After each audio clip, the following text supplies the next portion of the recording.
I'm Alex Miller, and at 33, I was the COO of a multi-million-dollar marketing firm I helped build from the ground up. I'd sacrificed relationships, sleep, even my own milestones, because this company wasn't just work, it was family. So when my father announced he was handing the business over to my younger sister, who'd never worked a single day in it, I couldn't breathe. But I didn't beg. I walked away. And what happened next? It didn't just shake the company to its core. It changed the course of all our lives. Before I share what really happened behind closed doors, let me know where you're watching from, and hit that like and subscribe button if you've ever been passed over for something you earned. My story might be the permission you need to choose yourself. Let's rewind a bit so you understand the depth of this. Well, this mess, Evergreen Marketing Solutions, wasn't just a business to me. It was practically my twin. Dad launched it in 1995, the year I turned 5. While other kids had bedtime stories about dragons, I had tales of Dad's late-night brainstorms and how he snagged his first big client, all whispered over my cereal bowl in the morning. Our cramped suburban dining room was the first conference room, and I remember drifting off to sleep to the low hum of the desktop computer and the hushed, excited murmurs of my parents, David and Sarah, strategizing how to land that next big campaign. By the time I was in high school, Evergreen had blossomed enough to move into a small office suite in the heart of Maple Creek, with a team of about 7 people. My summers? They weren't for beach trips or hanging out at the mall. They were spent sorting invoices, answering phones, and just soaking up everything I could about the advertising world. It wasn't even a conscious decision. I just knew this was my path. Marketing was in my DNA. When college application season rolled around, I bypassed all the artsy schools my friends were applying to and set my sights firmly on the prestigious business program at the University of Michigan, eventually earning my MBA with a specialized focus on digital brand engagement. My sister Chloe, on the other hand, well, Chloe was a different story entirely. 4 years younger than me, she danced to her own rhythm. She pursued a liberal arts degree in creative writing at a small picturesque college, spending her summers backpacking through Southeast Asia or interning at quaint independent bookstores. And hey, there's absolutely nothing wrong with that. We just had wildly different passions. At family gatherings, if Dad or I ever veered into shop talk, Chloe would visibly sigh, rolling her eyes and muttering about how boring corporate chatter was. I never held it against her. Not everyone wants to follow the parental playbook, right? After grad school, I officially joined Evergreen Marketing Solutions. Dad, bless his heart, wanted to make it crystal clear that I wouldn't be receiving any special princess treatment just because I was his daughter, and I respected that. I started as a junior account coordinator, pulling in a modest $40,000 a year, the exact same as any other new hire with similar qualifications. I shared a cramped little cubicle with 2 other junior staff members, and I earned every single one of my promotions through sheer, undeniable results, not through any whisper of nepotism. Within 3 relentless years, I had clawed my way up to account manager, then director of client relations by year 5. By the time I hit 30, Dad officially named me Chief Operating Officer, a title that truly meant something. I was overseeing all our major client portfolios, defining our strategic direction, and frankly, steering the ship. Under my relentless leadership, we meticulously shifted our focus towards high-end B2B clients, developing specialized, custom-tailored marketing approaches for industries that demanded technical expertise and deep understanding. The absolute crown jewel in our client portfolio was Horizon Properties, a sprawling commercial real estate development firm that had been with us for over 15 years. What had started as a small one-off project had organically grown into a staggering $9 million annual contract, accounting for well over half of our entire company's revenue. Mr. Elias Thorne, Horizon's founder and CEO, was legendary for being notoriously difficult to please, a true titan in his industry. But over the years, we had forged such an unbreakable bond that he affectionately referred to me as his marketing oracle. The Horizon account was, in essence, my baby. I had personally conceptualized, pitched, and landed their ambitious international expansion campaign, a move that alone tripled the contract's value. Our company's signature, our unique selling proposition, became what we branded as the Synergy Blueprint process. This was a proprietary methodology I had meticulously developed during my MBA research, and then painstakingly refined over years of hands-on client work. This groundbreaking process helped our clients seamlessly align their diverse marketing efforts with their core business objectives, all in astonishingly measurable ways.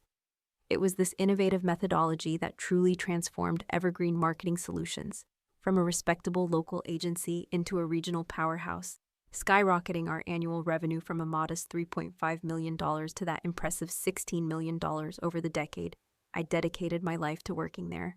Throughout those intense, demanding years, Chloe would occasionally float back into the periphery, showing a sporadic flicker of interest in the business, especially after it became undeniably successful.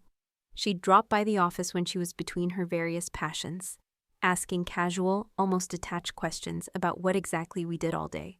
Dad, predictably, would light up during these fleeting visits, eagerly explaining every intricate detail to her while I, ever the pragmatist, continued to meticulously work on actual, pressing client deliverables.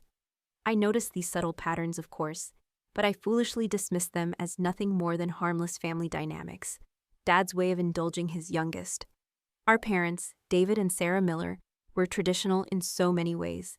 They frequently, almost religiously, discussed the paramount importance of keeping the business in the family and creating a lasting legacy. Naturally, I assumed this meant they saw me as the obvious, natural successor, given that I had dedicated my entire education and adult career to the company's relentless growth and success. Chloe, meanwhile, had cycled through at least 4 distinctly different career paths. First, a brief stint teaching English abroad, then gallery administration for a few months, followed by an equally brief foray into freelance writing, and most recently, dabbling in social media consulting for quirky local artisanal businesses.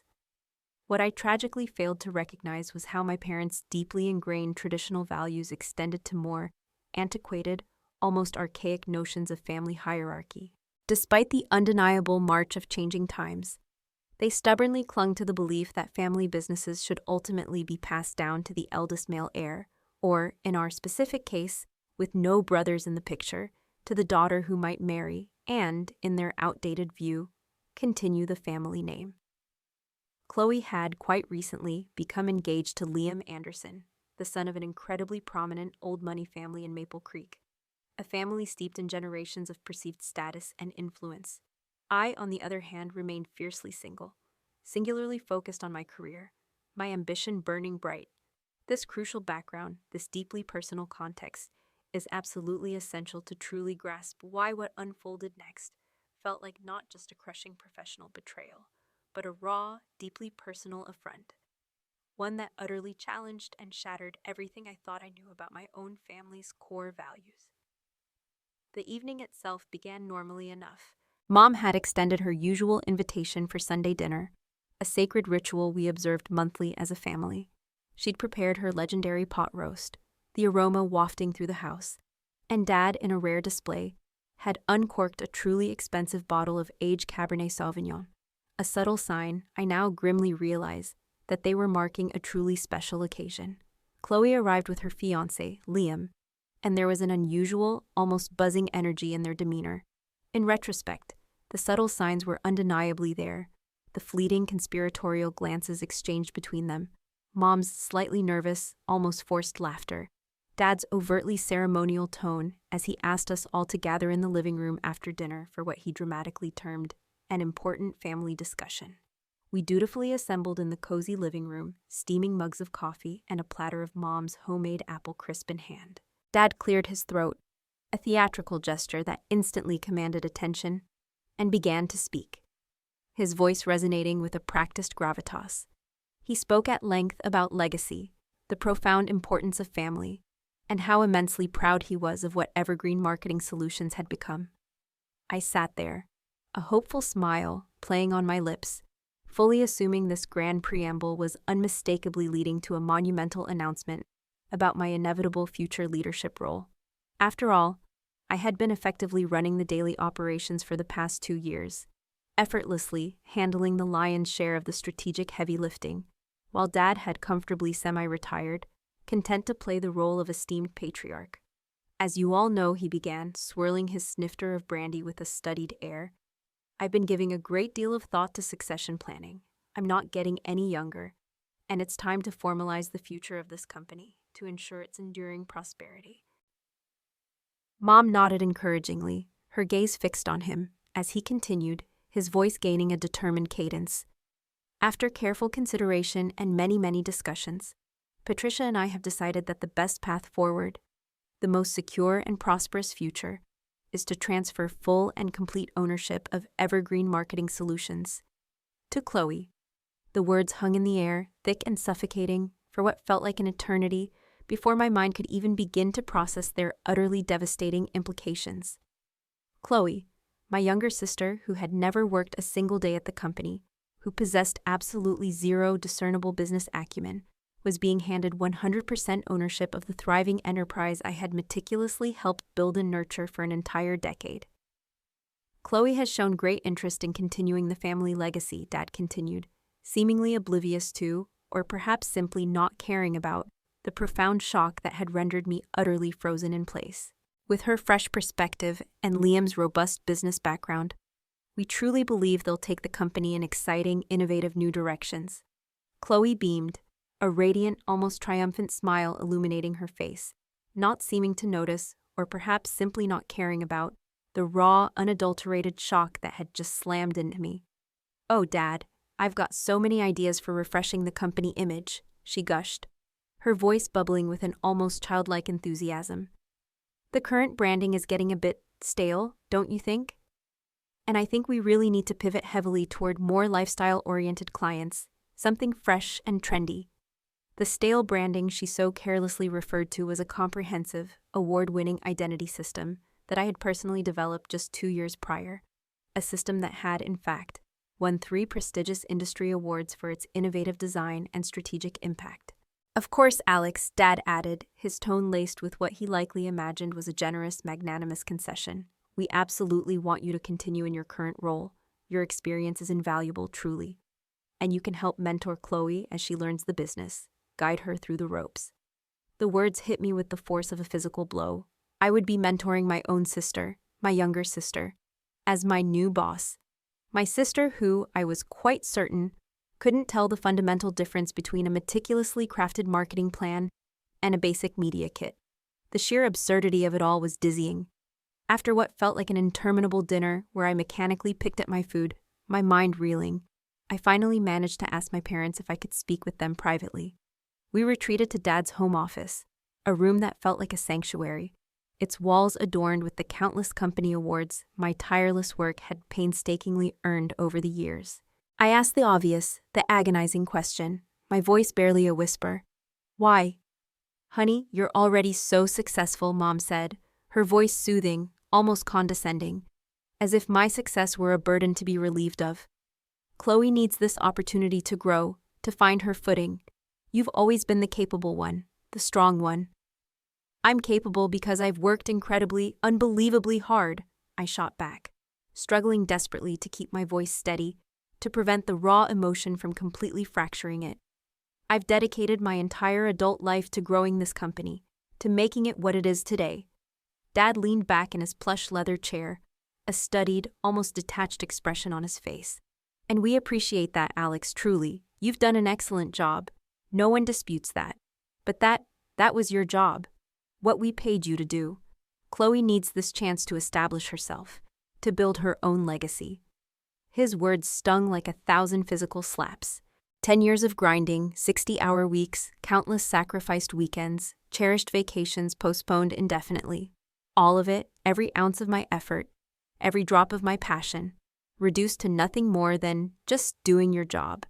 Meanwhile, Chloe was being rewarded for what exactly? For simply needing an opportunity?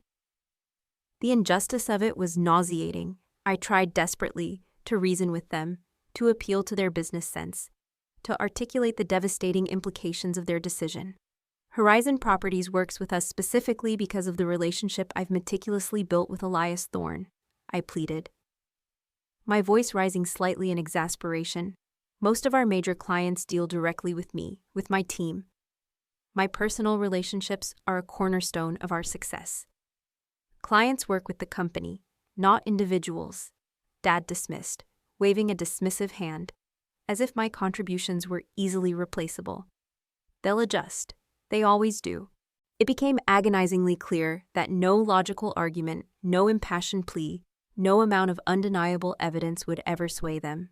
This wasn't a shrewd business decision based on competence or strategy.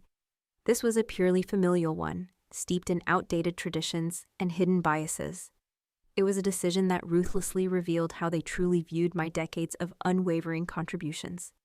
I was the reliable, tireless workhorse, expected to continue laboring diligently, while my younger sister, the favored one, effortlessly enjoyed the plentiful fruits of my exhausting labor. That night, sleep was an impossible luxury. I paced my small apartment, the plush carpet doing little to absorb the turmoil within me. I alternated between hot, bitter tears of profound hurt and searing flashes of incandescent anger.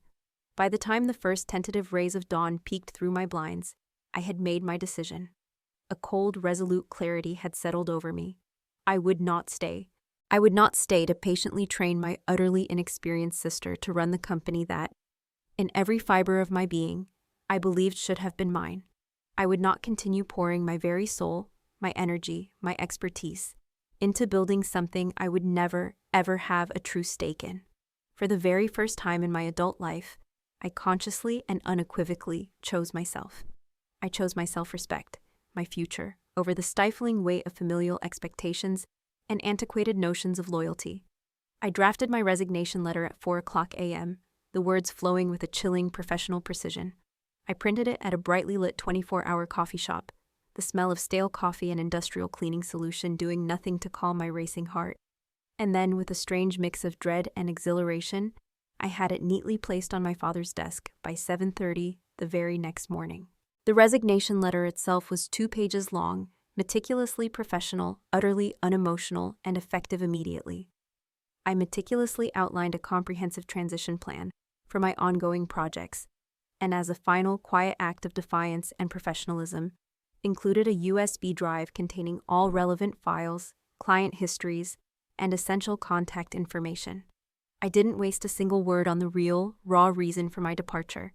Anyone who was genuinely attuned to the situation, anyone with an ounce of understanding, would grasp it implicitly. And for everyone else, the broader world, it simply wasn't necessary to air our painfully dysfunctional family laundry. My father called within an hour of receiving it. I let it go straight to voicemail.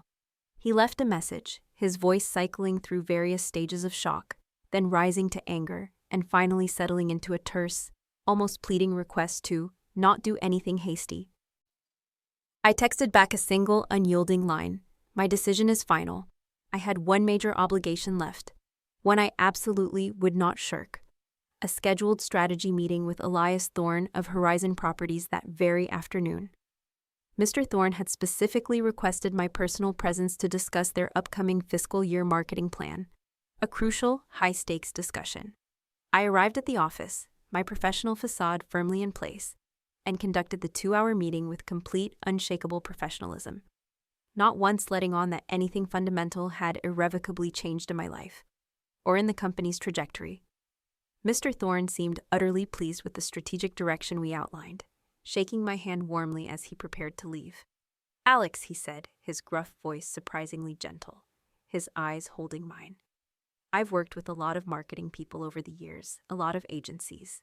But truly, none of them understand our business, our unique challenges, our future, the way you do. That's why I trust Evergreen Solutions."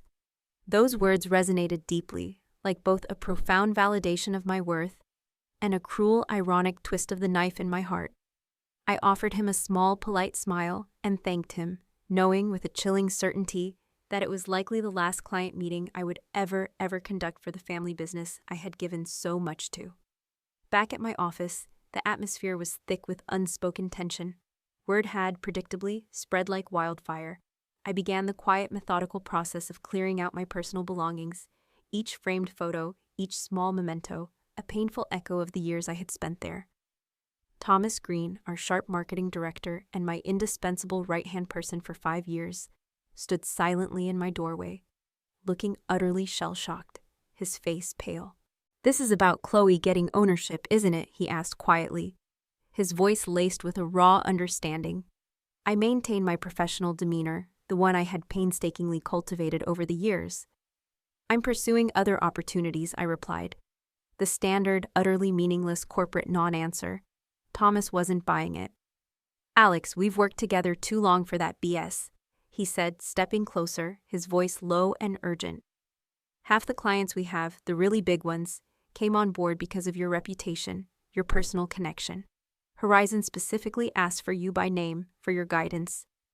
Sarah Jenkins, our most senior account executive, joined him at the doorway, her eyes wide with concern. Is there anything at all we can do to change your mind, Alex? She pleaded, her voice cracking slightly. The entire team is incredibly concerned. We don't understand this. I've made my decision, I said, my voice softening just a fraction. A pang of genuine regret going through me for the loyal, talented people I was leaving behind. You're both exceptional at what you do. The company is lucky to have you, truly.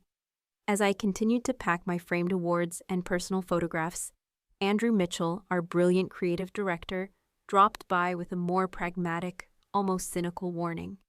Chloe's already talking about a complete rebrand, Alex, and she's talking about radically shifting away from B2B clients, getting into lifestyle products, I think she said.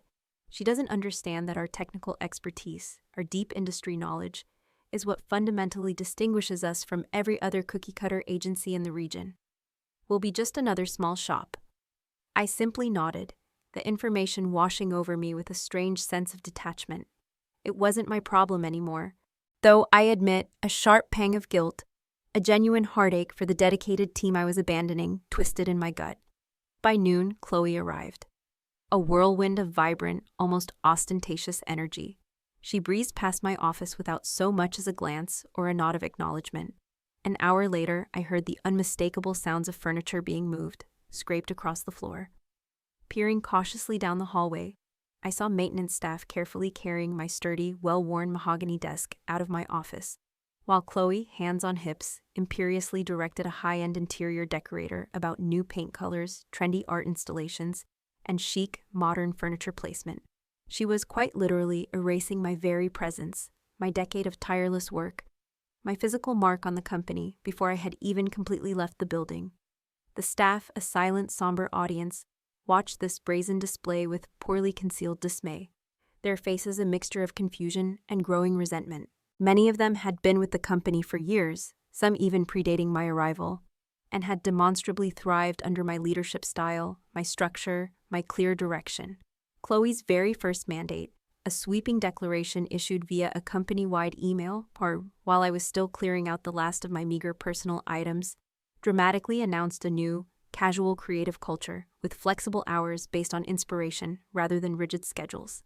It sounded progressive, yes, a buzzword-laden fantasy, but it utterly, completely ignored the harsh reality that our high-stakes B2B clients expected consistent availability, meticulous structure, and rigidly adhered to delivery timelines. It was a recipe for disaster. By 3 p.m., my office was finally empty, save for the remaining company property. I turned in my keycard and company credit card to HR, who processed my final paperwork with sad, sympathetic smiles and whispered heartfelt good wishes.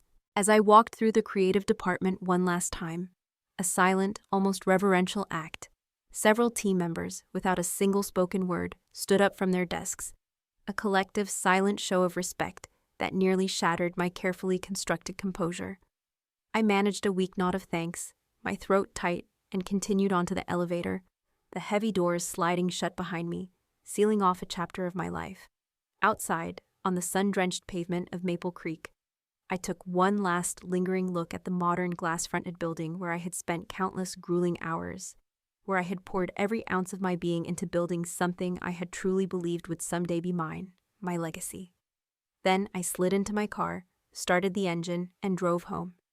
Once inside my quiet apartment, I turned off my phone, silencing the world, and opened a bottle of an expensive Cabernet Sauvignon I'd been saving for a truly special occasion. This, I grimly realized, wasn't the joyous celebration I had ever imagined, but it undeniably marked a profound, significant turning point nonetheless. The emotional facade I had so meticulously maintained all day finally crumbled once I was truly alone. I alternated between bitter, cathartic tears and staring blankly, numbly at the wall, processing the utterly devastating end of what I had always thought would be my lifelong career path, my singular purpose. It wasn't just a job I was leaving, it was an entire future, an entire identity I had envisioned since childhood. Within 2 short days, my phone was absolutely flooded with messages. Competitors who had been trying, rather aggressively, to recruit me for years sensed an undeniable opportunity. Riverstone & Associates offered a creative director position with a generous 30% salary increase. Tempting, to say the least. Meridian Marketing Solutions proposed creating an entirely new chief client officer role, meticulously tailored to my specific strengths and extensive network. Even Apex Strategies, a renowned national firm, reached out, gauging my interest in opening and leading a regional office under my leadership. I responded politely, professionally, to all of them, but I wasn't ready, not yet. For the first time since college, I had no clear, immediate next step, no meticulously plotted course.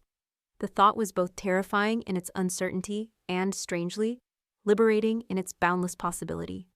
What weighed heaviest on my mind, though, wasn't my own professional future, but a deep-seated concern for the invaluable client relationships I'd meticulously nurtured for years. These weren't just cold transactional business connections. They were people I genuinely cared about, individuals whose businesses I understood intimately. I had guided some through complex company-wide rebrands, others through tumultuous leadership transitions, and a few through harrowing, high-stakes public relations crises. I knew their children's names, their professional insecurities, their deepest business aspirations. Walking away from these relationships, leaving them in the hands of someone so utterly unprepared, felt like abandoning true friends in dire need. Nevertheless, I desperately needed space. I needed time to process the seismic shifts in my life, to grieve what I had lost, and to meticulously plan my next steps without the immediate pressure of jumping headfirst into a new, demanding role. I had ample savings and a modest investment portfolio, enough to afford myself a few months to simply breathe, to reassess, to gain perspective. Perhaps this forceful, traumatic exit was paradoxically the precise push I needed to finally consider starting my very own agency, something I had idly contemplated but never seriously pursued while dutifully working for the family business. Meanwhile, almost immediately, I began hearing faint, unsettling whispers of trouble at Evergreen Marketing Solutions. A former colleague, Sarah Jenkins, texted me, detailing how Chloe had summarily canceled their long-standing monthly strategy meeting structure, replacing it with something she vaguely termed creative jam sessions, utterly meaningless for our B2B clients. Another colleague mentioned that the development team was growing increasingly frustrated by Chloe's constantly shifting priorities, her whims replacing any coherent long-term strategy. These reports were certainly concerning, but I initially dismissed them as mere growing pains, the inevitable, if awkward, adjustments that come with new, inexperienced leadership. What I couldn't anticipate was how astonishingly quickly the situation would spiral, how catastrophically the company would deteriorate, or that my father, or rather, someone far more significant, would come calling for help so disturbingly soon. 1 week after my resignation, I was still painstakingly adjusting to the peculiar rhythm of unemployment. The initial novelty of waking without a blaring alarm clock had quickly worn off, replaced by a strange, unsettling restlessness. I'd started meticulously researching what it would truly take to launch my own boutique agency, a truly specialized firm. I spent hours hunched over my laptop, creating intricate spreadsheets, painstakingly analyzing startup costs, projecting potential client bases, and meticulously dissecting competitive positioning. The numbers surprisingly looked promising. My solid reputation in the industry, my extensive network, would likely draw enough initial clients to break even within 6 to 8 months. The thought was both terrifying and exhilarating. I met Eleanor Vance for coffee that Wednesday. Eleanor had been my invaluable mentor when I first joined the Mid-Atlantic Marketing Association, regional chapter, and she had since built an incredibly successful consultancy specializing in healthcare marketing. She listened attentively, her wise eyes never leaving mine, as I explained, in excruciating detail, what had transpired with my family's business, the raw betrayal, the devastating turn of events. "Their loss is the market's gain, Alex," she said simply, decisively, when I finally finished, her voice firm and encouraging. Actually, I've been seriously considering bringing on a partner to strategically expand into new sectors. Your unparalleled B2B expertise would complement my healthcare focus perfectly. We could, quite literally, double our service offerings overnight. The offer was undeniably tempting. Eleanor was respected throughout the industry, a true legend, and a partnership with her would provide immediate infrastructure, instant credibility, and a clear path forward. We agreed to meet again the following week to discuss the precise specifics of such a powerful collaboration. As I drove home through the familiar tree-lined streets of Maple Creek, my phone rang. It was Mark Chen, a talented graphic designer who still worked, miraculously, at Evergreen Solutions. I answered, curious, a knot of apprehension tightening in my stomach, wondering what prompted his urgent call. "Alex, it's absolute chaos here," he said, without preamble, his voice strained, almost panicked. "Chloe fired the accounting firm yesterday because they dared to question some of her questionable spending decisions. And she's talking about completely overhauling our entire strategic methodology. The synergy blueprint you created. She called it too restrictive." I winced. "I'm sorry to hear that, Mark," I said, trying to keep my voice neutral, detached. "But I'm not sure why you're telling me this. I'm no longer with the company." "Because Horizon Properties is about to walk, Alex," he replied bluntly, his voice rising in desperation. "Chloe insisted on handling their quarterly review herself yesterday, completely cutting out the account team, and it was a total, unmitigated disaster. Mr. Thorne asked specifically where you were, and she just casually said the company was moving in an exciting new direction that didn't include outdated strategies." Outdated. "Alex, he values stability and methodical approaches above all else. Describing established, proven processes as outdated would immediately set off every alarm bell for him. She presented a completely new campaign concept without any of the data backing we always provide," Mark continued, his voice tight with frustration. "When Mr. Thorne, ever the analytical one, questioned the radical shift, she actually said something about intuitive marketing being the future, and then to his face, she utterly dismissed his legitimate concerns as being too traditional." Over the next 2 days, more chilling reports filtered in, each one painting a grim picture of rapid decline. Chloe had arbitrarily rearranged the entire office into a bizarre, open creative space, ripping out the private meeting rooms clients used for confidential discussions. She'd implemented a brand new, wildly complex project management system without bothering to provide any training whatsoever, leading to missed deadlines, mass confusion, and plummeting morale. Most alarmingly, she'd begun frantically reaching out to fashion and lifestyle brands, markets where Evergreen Solutions had absolutely no established expertise, no proven track record, while simultaneously and completely neglecting our current invaluable client relationships. Friday morning, Thomas Green called me directly, his voice grim, devoid of any pretense. "It happened," he said simply, the words hanging heavy in the air. "Mr. Elias Thorne came in for what was supposed to be a routine signing of the next fiscal year contract. Chloe, in her infinite wisdom, insisted on presenting her new vision for their account, which included scrapping the synergy blueprint process entirely in favor of what she's calling intuitive engagement dynamics."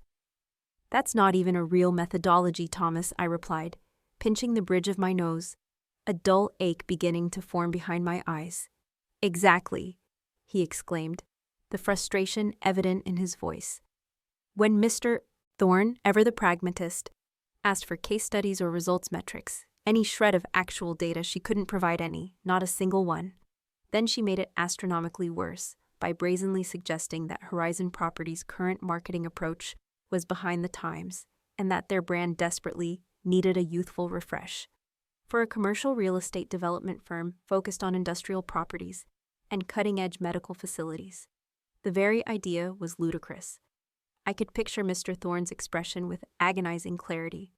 The slight, almost imperceptible narrowing of his eyes, the subtle tightening of his jaw, the vein pulsing in his temple. He didn't suffer fools gladly, especially those who hadn't bothered to understand his intricate business. Mr. Thorne stood up, Thomas continued, his voice barely a whisper, thanked her for her time, and simply said they would not be renewing their contract. $9 million gone, Alex. Just like that. Poof. Chloe, by all accounts, had a complete spectacular meltdown in the office after Mr. Thorne's departure. She shrieked. She blamed the account team for not preparing her adequately, the creative department for stale concepts, and even the reception staff for not creating a welcoming environment for important clients. Everyone, quite literally, except herself. By Monday, 3 more significant clients had ominously requested meetings to discuss the direction of their accounts. Corporate speak, I knew, for reconsidering their relationships, preparing to jump ship. The staff, sensing the company's undeniable instability, started frantically updating their resumes and LinkedIn profiles. 2 senior account managers had already accepted positions elsewhere, creating further devastating gaps in client service. My father, David, had remained surprisingly, eerily silent throughout this entire dramatic implosion. But my mother, Sarah, called daily, leaving increasingly desperate, tearful voicemails about family supporting each other and getting past differences. I didn't return the calls. This wasn't a petty sibling disagreement. This was the natural, inevitable consequence of putting unqualified, incompetent leadership in charge of a complex, multi-million-dollar business. I received one more call that afternoon from Sarah Jenkins, who had just resigned from her position as account executive, her voice a mix of weary resignation and simmering anger. Chloe called an all-hands meeting today, she reported, her voice flat. She actually announced that the loss of Horizon was strategic pruning to make room for more forward-thinking clients. And then, Alex, she blamed the negative company culture you created for the current challenges. I laughed despite myself, a short, bitter bark of a sound. And how, pray tell, did that go over? 3 more people quit on the spot, Alex, Sarah replied, her voice filled with grim amusement. Including Thomas. The company's imploding, Alex. I thought you should know. It's a total train wreck. I thanked her for the update and hung up, feeling a complicated, contradictory mix of raw vindication and profound sadness. I had invested too many irreplaceable years in meticulously building evergreen marketing solutions to genuinely enjoy watching its rapid, agonizing destruction, even if that destruction undeniably validated my own immense value and foresight. What troubled me most, however, was the devastating impact on the truly dedicated employees, many of whom I considered friends, who were now suffering the cruel, direct consequences of my family's astonishingly poor decision-making. Still, I had made my choice to walk away, to reclaim my life, and I fully intended to stick with it. Eleanor Vance and I were scheduled to meet tomorrow to discuss our partnership terms, and I was beginning to envision a vibrant new professional identity, one completely separate from the heavy, suffocating weight of the Miller name. Then my father called. The first text message came at 8:47 p.m. Alex, we need to talk. It's important. I didn't respond. At 9:22 p.m. Please call me back. This affects the livelihoods of many people who care about you. Still, I held firm. At 10:15 p.m. I know you're upset, but this is bigger than family disagreements. The company is in serious trouble. By 11 p.m., I was in bed, attempting to read, when my phone rang again. Dad flashed on the screen. Against every fiber of my better judgment, against the deep festering wound of betrayal, I answered. Hello? I kept my voice neutral, devoid of any discernible emotion, a carefully constructed wall. Alex, my father's voice sounded different, strained, humbled, raw, a voice I had rarely, if ever, heard from him. I wouldn't call if it wasn't absolutely necessary. I waited in silence, letting the weight of his words hang in the air, forcing him to continue, to fully articulate his desperation. We've lost Horizon Properties. The admission seemed physically painful for him to make, as if each word was torn from his very soul. I know, I said simply. A long, heavy pause. Of course you do, he sighed heavily, a sound of utter defeat. What you may not know is that Bradshaw Industries and Clearwater Solutions are also threatening to leave. We might lose everything, Alex. The company, the building, the staff positions.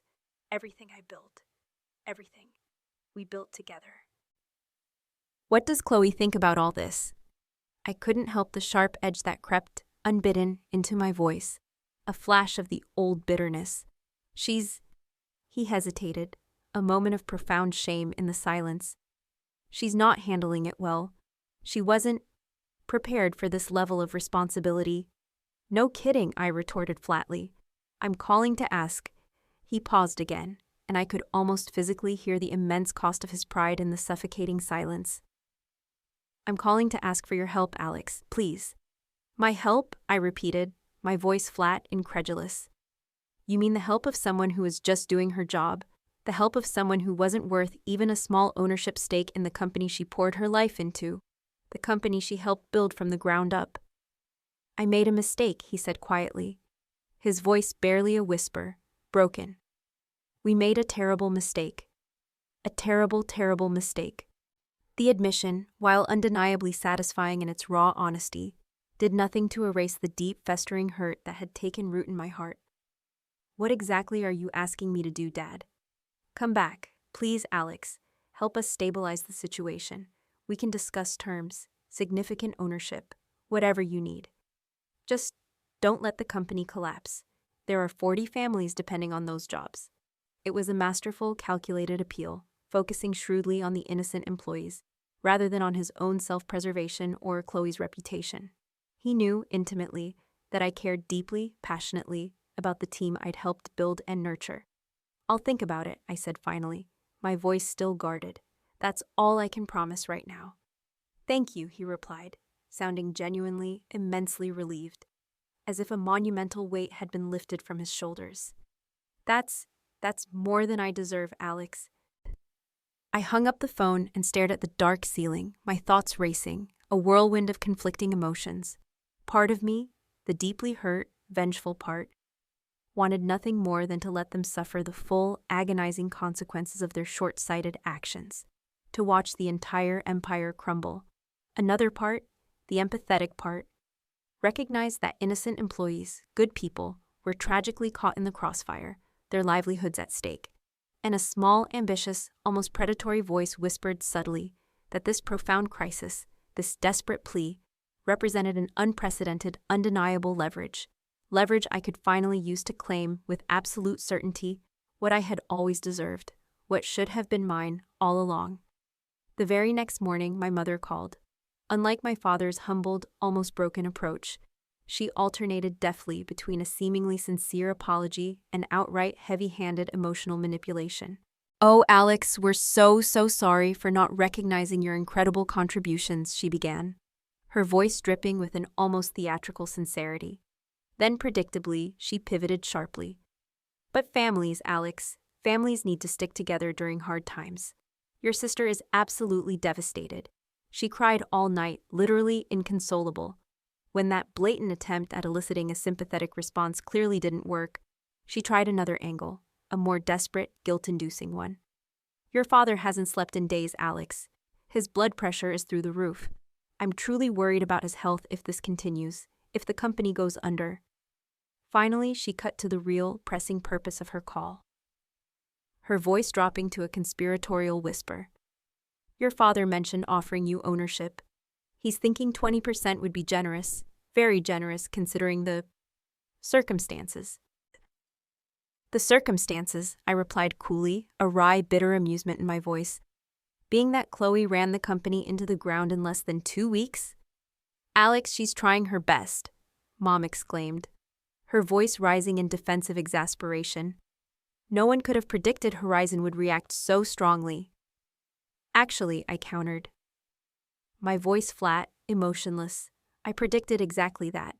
I told you both, explicitly, that Horizon worked with us because of the relationships I built and the proven methodology I developed, neither of which Chloe bothered to understand before recklessly dismantling them." There was a long, uncomfortable pause before my mother spoke again, her voice noticeably smaller, defeated. What would it take to bring you back, Alex?" "I don't know that I want to come back, Mom," I answered honestly, the words surprising even myself. "I'm exploring other opportunities that don't involve family complications." "Please, Alex, just think about it," she pleaded, her voice tinged with desperation. "Your father is prepared to be very, very generous." After hanging up, I immediately called Jenna Rossi, my closest friend since college, and the one person I trusted implicitly to give me brutally honest, unbiased advice, devoid of any emotional attachments. We met for lunch at a quiet cafe, tucked away from the bustling business district, the gentle clinking of cutlery and murmured conversations providing a soothing backdrop. "So let me get this straight," Jenna said, after I had painstakingly explained the entire agonizing situation, every raw detail laid bare. They handed the company, the one you built, to your utterly inexperienced sister, essentially telling you that a decade of your life, your passion, your dedication, meant absolutely nothing. She predictably tanked their biggest client relationship within days, completely collapsing the business. And now, they want you to come back and save them, offering a measly minority stake as your grand reward? That about sums it up, doesn't it? She looked at me, her brown eyes wide with incredulity. And you're actually considering it, Alex? Really? I pushed my kale salad around the plate with my fork, unable to meet her gaze directly. There are people, Jenna, I said, my voice barely above a whisper. People who've worked with me for years, who trusted me. Their jobs are at serious risk. They didn't ask for any of this chaos. Noble, Alex, but not your responsibility, Jenna countered, her voice firm, unwavering. Your parents created this colossal mess. Maybe this is just the universe delivering some much-needed karmic justice. Maybe, I conceded, exhaling slowly. But there's also a practical consideration, Jenna. If Evergreen Solutions collapses completely, it affects my professional reputation too. Like it or not, my name, our family name, is literally on the company. Jenna studied me for a moment, her shrewd mind clearly working, piecing together my unspoken thoughts. You're thinking about going back, she stated, not a question, but not on their terms. You want to use this crisis, this leverage, to take control. Am I right? As always, she saw right through me, peeling back every layer of my carefully constructed facade. Is that ruthless? I asked, a flicker of vulnerability. It's business, Alex, she replied simply, decisively. They made a business decision that backfired spectacularly, catastrophically. Now you have the opportunity to make a business decision of your own. Just be absolutely clear about what you truly want, what you truly deserve, before you even begin to enter negotiations. Don't compromise. That evening, I sat on my balcony, the cool evening breeze a balm on my skin, with a legal pad resting on my knees, outlining, in meticulous detail, exactly what I would need, what I would demand, to return to Evergreen Marketing Solutions. Not what my parents might offer, not what they might generously concede. What I would demand. As I wrote, the words flowing freely, clearly, I realized this wasn't just about ownership percentages or fancy titles. This was about profound respect. It was about hard-earned recognition. And it was about establishing the right healthy power dynamics going forward, irrevocably shifting the balance. I also realized, with a sudden unsettling clarity, that I absolutely needed to assess the situation directly, comprehensively, before committing to anything, before throwing myself back into the lion's den. There was a nagging feeling, a cold dread, that there was more to this implosion than simple incompetence. First thing the next morning, my heart pounding with a mix of trepidation and resolve, I made a crucial call to Elias Thorne of Horizon Properties. His executive assistant put me through immediately, a courtesy not extended to many, a small victory in itself. Alex Miller, Mr. Thorne's gruff voice, usually so sharp and demanding, carried a faint, surprising hint of warmth, an unusual softness for the formidable executive. I wondered when I'd hear from you. Mr. Thorne, I understand there was a situation with Evergreen Solutions, I said, keeping my tone impeccably professional, carefully choosing my words. Situation? Is that what we're calling it? He chuckled, but there was no humor in the sound, only a bitter, weary sarcasm. Your sister, Ms. Miller, insulted our brand, dismissed our legitimate concerns, and presented a strategy that demonstrated zero, absolutely zero, understanding of our business model. That, Alex, is not a situation. That's pure, unadulterated incompetence. And frankly, it might be something worse. I winced, but I wouldn't argue with his assessment. I'm no longer with the company, as you know, I stated. So I gathered, he replied, a knowing sigh. It's a damn shame, Alex. You're the only reason we stayed with a mid-sized agency all these years. Instead of going with one of the nationals, you got us. You understood us. The others? They just wanted our money. He paused, a pregnant silence stretching between us. Are you calling to tell me where you've landed, Alex? Because if you are, I'd seriously consider following you. My team and I trust you. This was it. This was the opening I needed. The window of opportunity. Actually, Mr. Thorne, I'm exploring options. One very distinct possibility involves returning to Evergreen Solutions in a leadership capacity. I let the implication hang in the air. If that were to happen, if I were truly at the helm, would you reconsider your decision to leave? Depends, he said bluntly, his voice regaining its customary sharpness.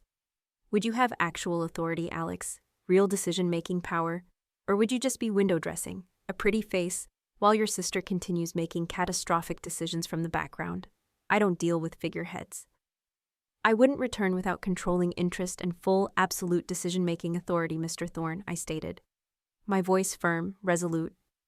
Get that in writing, Alex, and we can talk, Mr. Thorne replied, his voice softening slightly, a glimmer of hope in his tone. But understand this. We're already in active discussions with other agencies, big ones. I can't keep our critical marketing needs on hold indefinitely. Not for anyone. Time is money. I appreciate your candor, Mr. Thorne, I said, relief washing over me. I'll be in touch soon with an update either way. After hanging up, I immediately called Eleanor Vance to explain the complex, rapidly evolving situation.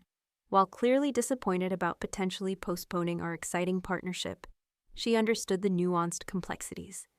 Family businesses have layers, Alex, she said wisely, her voice full of empathy. Layers that outsiders can never truly appreciate or navigate. If you do go back, Alex, make sure it's on your terms. And know that my door, and my offer, will always remain open for you, no matter what. Her unwavering support meant the world to me. With Mr. Thorne's conditional interest firmly confirmed, and Eleanor's invaluable support bolstering my resolve, I texted my father. I'm willing to discuss terms. Meeting tomorrow, 10 o'clock a.m. at the Grind Coffee House. Just you, Mom, Chloe, and me. No lawyers yet. That comes after we agree on principles. He responded immediately, almost instantaneously. We'll be there. Thank you, Alex. Thank you so much. The desperation in his quick reply was palpable.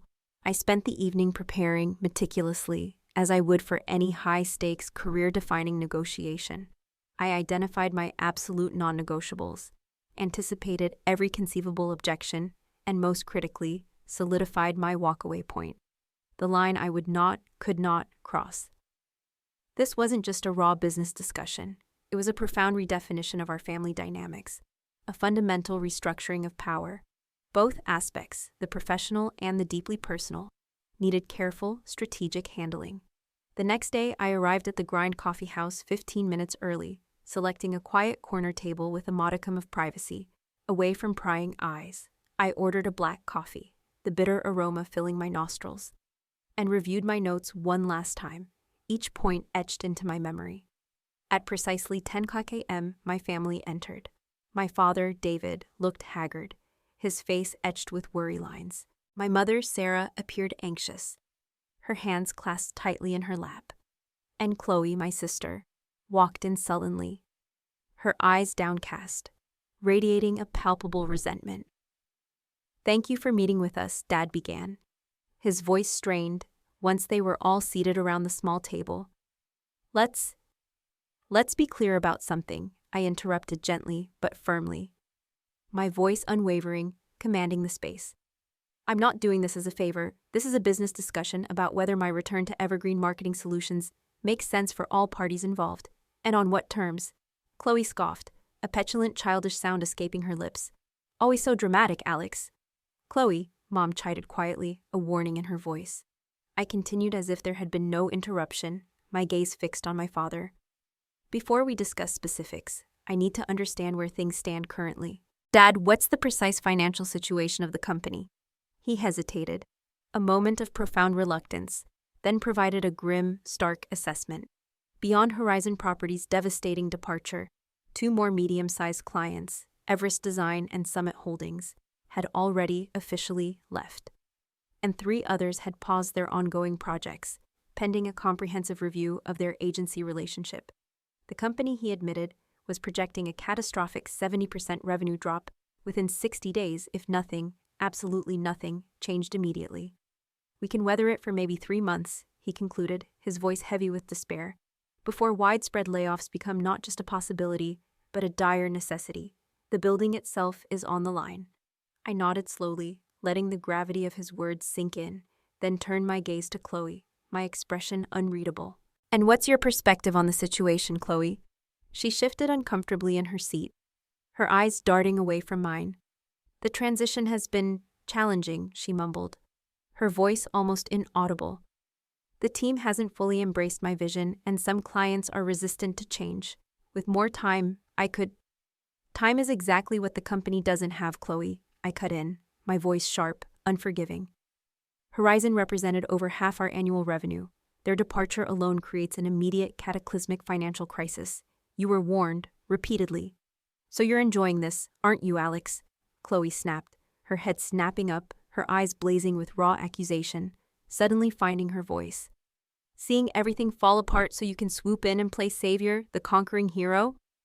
Mom looked mortified, her hand fluttering to her mouth. I kept my composure, refusing to rise to her bait, my voice remaining level.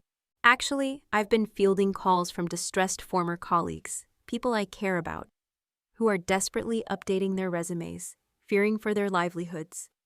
There's absolutely no satisfaction in that, Chloe, none." Turning back to my father, I continued, my voice unwavering, presenting my demands. "Here are my terms for returning. First, I require 51% controlling ownership of the company." 51%? Dad looked utterly shocked. Despite clearly expecting a high demand, his jaw dropped. "That's non-negotiable," I finished for him, my gaze holding his. "I'm not coming back to fix this mess, to clean up a catastrophic disaster, only to have my decisions overruled, undermined, or second-guessed later. My decisions must be final." "What about me?" Chloe interjected, her voice laced with outrage. "You expect me to just step aside, to simply disappear?" "My second condition addresses that," I continued calmly, ignoring her outburst. "Chloe will transition to a non-executive role, focusing solely on community relations and special projects, retaining 15% ownership." Before she could protest further, I added firmly, "This leverages your social connections and communication skills, Chloe, which are genuinely strong, without involving you in the day-to-day operations or the strategic decisions that you're simply not experienced enough to handle." "And us?" my mother asked quietly, her voice tinged with apprehension, sensing the impending shift in power. "You and Dad would retain 34% collectively, but you and Dad would remove yourselves completely from operational involvement," I finished for her, my voice brooking no argument. "You'd have board positions, yes, and regular updates, but no direct management authority, no decision-making power. Your previous decision-making authority proved problematic." Dad's face flushed slightly, a clear sign of his wounded pride. "So we'd be pushed out of our own company?" he asked, his voice strained, incredulous. "The company you were willing to hand over entirely to Chloe, despite her demonstrable lack of qualifications and experience," I reminded him, the barb landing precisely as intended. "I'm offering you continued ownership and input, just not control. This is the only way Evergreen Marketing Solutions survives." "And if we refuse?" Chloe challenged, her eyes still blazing. "Then I wish you the best of luck," I replied evenly, my voice radiating an unnerving calm. "I already have a partnership offer, a very lucrative one, from Eleanor Vance's firm. I'll take it and move forward. Evergreen Solutions will likely need to downsize significantly, or possibly close its doors entirely, within 6 months, based on the current trajectory. The choice is yours." The table fell silent, the tension palpable, suffocating. My father stared into his untouched coffee, his face a mask of defeat and resignation. "There's one more condition," I added, breaking the silence, my voice firm. "We establish a formal board structure with 2 outside advisors, seasoned industry professionals with absolutely no family connection. Major decisions, especially financial ones, would require board approval, creating essential checks and balances for everyone, including me. Full transparency, full accountability." You've thought this through, Alex," Dad finally said, his voice heavy with reluctant admiration. "Yes," I replied, meeting his gaze directly, "because unlike the decision to hand the company to Chloe, this one is based on sound business logic, strategic foresight, and cold, hard numbers, rather than outdated family sentiment or misplaced favoritism." The barb landed sharply, precisely as intended. Dad winced visibly, a flicker of pain in his eyes. "I need time to think," he said after a long, agonizing moment. Horizon won't wait long, Dad, I reminded him, my voice brisk, injecting a dose of harsh reality into the strained air. Neither will other clients, or the employees who are already fielding offers elsewhere, desperately looking for stability. Chloe, who had been silently fuming, her face contorted in a mixture of anger and bitter defeat, suddenly erupted, tears springing to her eyes. "This is extortion," she cried, her voice cracking, childish. "You're using this crisis to steal the company." "Chloe," I sighed, running a hand through my hair, a wave of weariness washing over me. "The company is already in freefall because of decisions made by you and our parents. I'm offering a solution, the only solution, that preserves jobs, protects client relationships, and yes, maintains family ownership, albeit restructured. The alternative isn't me walking away empty-handed. It's potentially watching Evergreen Solutions cease to exist, dissolving into nothingness, while I build a successful career elsewhere, completely unburdened. This isn't about me stealing anything. This is about saving what's left." My bluntness, my raw honesty, silenced her momentarily. Then, unexpectedly, her eyes welled with fresh tears, genuine tears of regret, and sudden painful realization.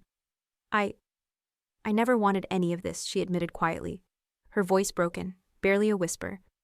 "I honestly thought owning a successful company would be easier, that I could just delegate the hard parts and focus on the creative vision, on the fun stuff. I didn't understand what you actually did all these years, Alex. I really didn't." It was the very first genuine, heartfelt moment of vulnerability and honesty we had shared in weeks, perhaps even in years. I softened slightly, a tiny crack in my own defenses. "Marketing strategy isn't something you just learn overnight, Chloe," I said gently, my voice losing its hard edge. "It took me years, even with my education and natural aptitude for it. It's relentless. It's hard work." Dad cleared his throat, pulling us back to the stark reality of the present. "If, and I stress if, we were to accept these terms, Alex, how quickly could you stabilize the situation?" "I'd start immediately," I replied, my mind already racing, formulating a mental checklist. First priority would be calling Mr. Thorne and other wavering clients personally. With Mr. Thorne, at least, I believe I can salvage the relationship, even rebuild it. Staff retention would be next, promising stability and a return to the proven processes they understand and trust. Within 30 days, we should know if we've stopped the bleeding, if we've truly pulled the company back from the brink. My mother, Sarah, who had been mostly silent, a silent observer throughout the tense negotiation, finally spoke up, her voice fragile. "And family relationships? How do we heal those, Alex? After all this?" It was the question I'd been dreading, the unspoken elephant in the room. "That's separate from business terms, Mom," I replied carefully, weighing each word. "That will take time and new patterns of respect on all sides. Acknowledgement of past hurts. I'm willing to try truly, if you are." After another long, heavy moment of silence, my father nodded slowly, his eyes, once so proud and unyielding, now filled with a weary resignation and acceptance. "We'll agree to your terms in principle, Alex. Have your lawyer draft the necessary paperwork. We'll review it with ours." 1 week, I specified, my voice firm, leaving no room for ambiguity. "We finalize within 1 week, or I move on to other opportunities. My offer to Eleanor stands." "Understood," he replied, looking older, more defeated than I'd ever seen him. As we prepared to leave, the meeting having concluded with a tentative agreement, Chloe surprisingly touched my arm lightly, her fingers brushing my sleeve. "For what it's worth, Alex," she whispered, her voice still hoarse from crying, her eyes red-rimmed but now clear. "I'm sorry. I honestly thought I was just taking an opportunity, not taking something from you." It wasn't a complete acknowledgement of the deep, profound harm done, the years of quiet resentment and the crushing betrayal, but it was a start. It was a step. I nodded slowly, in acceptance, if not yet full forgiveness. "Community relations, actually, does sound more my speed," she added, with a weak, almost genuine smile, a hint of her old self returning, especially if it means never having to look at another spreadsheet ever again. For the first time in weeks, I felt the crippling tension between us ease slightly, a tiny crack appearing in the wall that had grown between us. There was, I knew, a long, arduous road ahead to rebuild both the shattered business and our fractured family ties. But at least finally, we had taken the first, tentative step. Fade music in softly. 1 year later, I stood in my office, the very same physical space I had cleared out in a storm of anger and bitter tears, but now redesigned to my precise preferences, a reflection of my vision. I was reviewing the quarterly performance reports with a deep, profound sense of satisfaction, a quiet triumph. The journey back, the painful process of reclamation, had been neither easy nor straightforward, but the results, undeniable and stark, spoke for themselves. Within 48 hours of signing the ownership agreement, the ink barely dry, I had personally called Elias Thorne, after a frank, intensely honest conversation about what had transpired at Evergreen, what the family had done, and my clear, decisive vision for the company's future under my leadership. He surprisingly agreed to reinstate Horizon Properties as a client, albeit as a cautious first step with a 3-month probationary period. That probation, I'm proud to say, had ended successfully, spectacularly so. We had since not only fully reinstated their original contract, but had expanded it to a staggering $10 million annually, with the exciting addition of their lucrative Asian market expansion. Bradshaw Industries and Clearwater Solutions had similarly returned almost immediately, once they fully understood that I was back at the helm, in undisputed leadership. Of the 5 major clients who had defected during Chloe's brief, disastrous tenure, we managed to recover 3, a significant, almost miraculous victory, considering how notoriously difficult it typically is to win back lost business relationships. The staff, the heart and soul of the company, stabilized almost immediately. Thomas Green returned as marketing director after I personally recruited him back with an enhanced compensation package and a promise of a truly professional, merit-based environment. Several others who had been on the very verge of leaving chose, unequivocally, to stay, citing my return as their primary, overriding reason. We did lose some incredibly talented individuals permanently, yes, a regrettable but inevitable consequence, but the core, loyal team remained intact, stronger and more unified than ever before. My very first structural change, implemented immediately, was rolling out a professional, rigorous management system with crystal clear reporting lines, concrete accountability metrics, and regular, objective performance reviews. No more decisions based on arbitrary family dynamics, emotional whims, or personal preferences. Everything now, every single decision, had sound business logic, a verifiable rationale behind it. Chloe, to my genuine surprise, thrived in her new, carefully defined role as Director of Community Relations. She established an impactful corporate social responsibility program that garnered significant positive press for the company and, more importantly, genuinely strengthened our local business connections, rebuilding goodwill. Her natural networking abilities, her genuine, almost infectious enthusiasm, and her inherent communication skills made her absolutely perfect for representing the company at charity events, industry functions, and local community gatherings. For the very first time in our adult lives, my sister and I were truly collaborating rather than constantly competing, each of us playing authentically to our unique strengths, recognizing and respecting each other's contributions. The formal board structure, with its outside advisors, proved absolutely invaluable.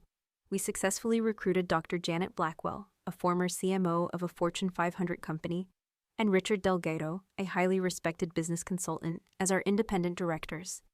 Their objective, external perspectives frequently challenged our thinking, pushed us to innovate, and most critically, prevented any regression into old family patterns, old habits, during board meetings. They were the impartial checks and balances we desperately needed. My relationship with my parents, David and Sarah, evolved slowly, painfully. Initially, interactions were strictly professional, limited to necessary quarterly board meetings and essential business discussions. The hurt, the profound betrayal, ran too deep for any immediate, easy reconciliation. But gradually, as they witnessed the company's undeniable recovery and remarkable growth under my unwavering leadership, a new, grudging respect began to develop. 6 months in, Dad, hesitantly, almost tentatively, asked if we could resume our long-standing tradition of monthly dinners, just the 2 of us. No business talk allowed, he stipulated, a quiet understanding passing between us. During our second dinner, after the initial awkwardness had somewhat dissipated, replaced by a fragile ease, he made the closest thing to a complete, unvarnished apology I'd ever heard from him. a rare moment of profound vulnerability. "I grew up in a very different era, Alex," he said, slowly studying his water glass, his gaze distant, lost in memory. "When your grandfather handed his small plumbing supply business to my brother instead of me, even though I had worked there since high school, and Uncle Robert had never shown a shred of interest, I accepted it without question. That's just how things were done. The eldest son, the family name. It was tradition, carved in stone." He looked up at me, his eyes filled with a raw, profound regret. "I perpetuated that thinking, Alex, without ever truly examining it, without questioning its fairness or its wisdom, and in doing so, I nearly destroyed everything I built. And far worse, I deeply hurt my most capable child, my daughter who deserved it most." He paused, his voice thick with emotion. "I'm not asking for forgiveness yet, Alex. I haven't earned it. But I want you to know that I recognize the injustice now, and I am immensely proud of the leader you have become, despite my failures." That conversation, that raw admission, marked a pivotal turning point in our slow, painful healing process. Mom took longer, much longer, to fully grasp the profound depth of the wound their decision had inflicted, the emotional scar it left, but she too, eventually, with a quiet humility, acknowledged her role in enabling the situation, in perpetuating the outdated beliefs that led to such pain. By the 1-year mark, Evergreen Marketing Solutions had not only stabilized, but had grown exponentially. We expanded our client roster by a remarkable 15%, meticulously focusing on industries where our technical expertise and refined synergy blueprint process created clear, undeniable competitive advantages.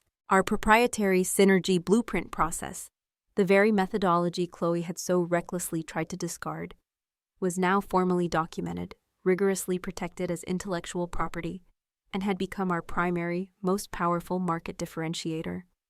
Most importantly, and perhaps most liberatingly, we established a formal, transparent succession plan with crystal-clear criteria for future leadership based solely on merit, demonstrated experience, and proven capability, not arbitrary family position or birth order.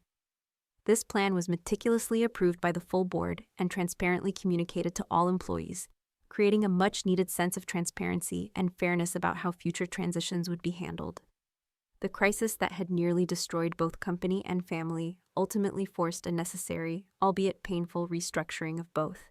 I had transformed from a people-pleasing executive, constantly seeking parental approval and validation, into a confident, decisive leader who understood her intrinsic value and unapologetically insisted others recognize it too.